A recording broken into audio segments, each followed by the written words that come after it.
నేను చాలా స్పష్టంగా చెప్పిన బిఆర్ నాయుడు గారు రోజు నా గురించి మాట్లాడుతున్నారు.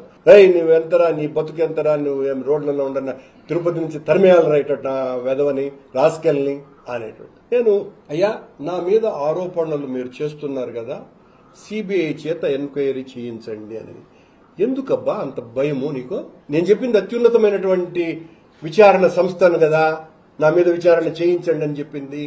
అలా కాదంట, నీకు సిబిఐ కావాలన్నా ఒక ఎస్ఐ ఉంటే సరిపోడా అని అన్నాడు. కరెక్టే. ఈ రోజున సిట్ ఎంత అద్భుతంగా పనిచేస్తున్నదో తెలుసు కదా, మీరు నియమించే సిట్లు.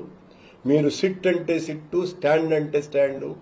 కాబట్టి అట్ట ఇరికించాలని చూస్తే కాదు, సుప్రీంకోర్టు నియమించింది చూడు లడ్డు వ్యవహారంలో సిట్. ఆ సిట్టు సిబిఐ ఆధ్వర్యంలో ఉండేటువంటి సిట్టును ఏర్పాటు చేసి నా మీద పర్టికులర్ గా విచారణ చెయ్యమని మళ్లీ డిమాండ్ చేస్తున్నా. నేను రెడీగా ఉన్నా. మీరు దొంగ రిపోర్టులు ఇచ్చి నా మీద చర్య తీసుకుని జైలుకు పోతాడు, తొందరలోనే పోతాడు. జైలు ఏమన్నా కొత్తనా? నీలాంటి వాళ్లే మమ్మల్ని జైళ్లలో పెట్టేది.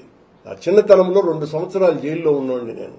అనేక నిర్బంధాలు చూసిన వాడిని, అనేక ఒత్తిళ్లు చూసిన వాడిని. నీకు దమ్ముంటే, నీకు నిజాయితీ ఉంటే, నీకు సంస్కారం ఉంటే నా మీద సిబిఐ ఎంక్వైరీ వేయించాలా?